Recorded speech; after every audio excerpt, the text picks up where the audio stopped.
বাথৌ মহাসভাৰ ৩৫ সংখ্যক অধিৱেশন তামোলপুৰত সামৰণি অনুষ্ঠান মুকলি সভা অলপ আগতে হৈ গ'ল। হাজাৰ হাজাৰ ভক্তৰ আৰু হাজাৰ হাজাৰ ৰাইজৰ উপস্থিতিত মুখ্যমন্ত্ৰী ডক্টৰ হিমন্ত বিশ্ব শৰ্মা ডাঙৰীয়াই মুখ্য অতিথিৰ ভাষণ ৰাখি গ'ল।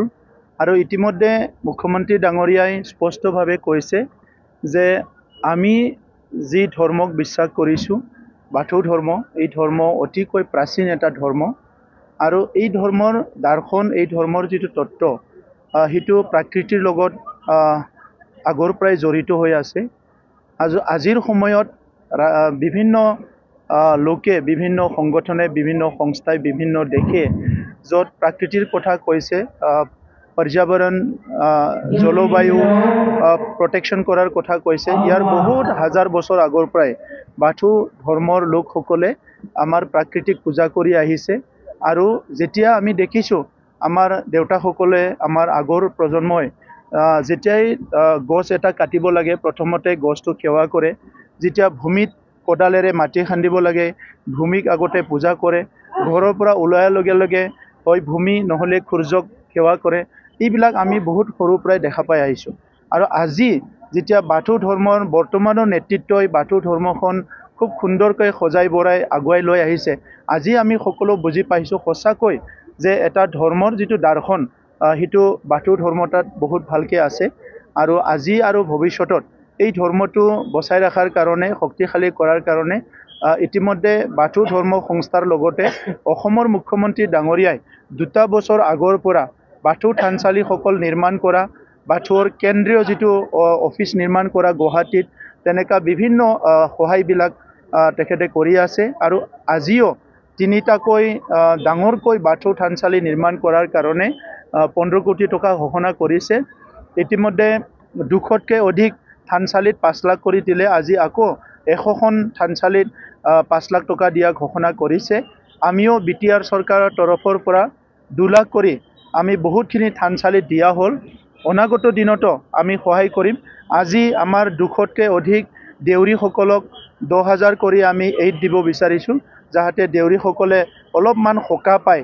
তেখেতসকলে সমাজৰ কাৰণে বহুত প্ৰাৰ্থনা কৰি আছে, সদায় আৰজ কৰি আছে, তেখেতসকলে নিজকে ত্যাগ কৰিছে। গতিকে তেখেতসকলক শ্ৰদ্ধা জনাই আমি BTR চৰকাৰৰ পৰা বাথৌ গৌতমৰ জৰিয়তে আমাৰ দেউৰীসকলক 10,000কৈ টকা দিয়াৰ কাৰণে ঠিক কৰিছোঁ।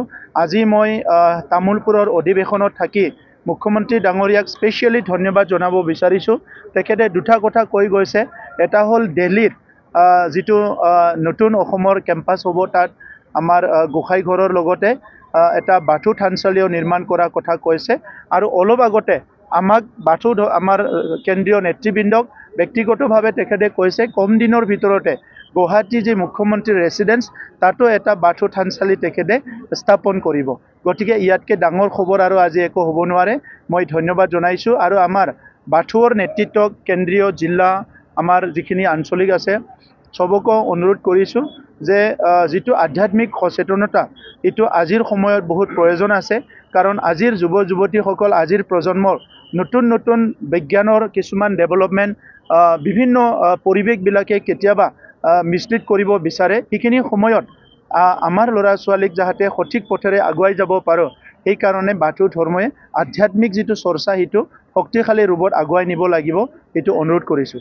আজি মুখ্যমন্ত্ৰী বিচাৰিছে, এই ক্ষেত্ৰত আপোনালোকৰ নাই, এই কথাটো ময়ো বিচাৰোঁ। আৰু আগতে নিখিল বড়ো ছাত্ৰ সন্থাত মই যেতিয়া সভাপতি হৈ আছিলোঁ, তেতিয়াও আমি বিচাৰি পেলাই বহুতবাৰ আলোচনা কৰিছিলোঁ।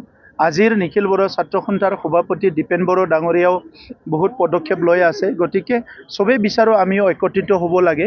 কিন্তু ৰাজনীতিটো এনেকুৱা এটা বিষয়, কোনোবা বিচাৰিলে কোনোবা নিবিচাৰে, তেনেকুৱা এটা পৰিৱেশ। চবৰো চিন্তা একে নহয়।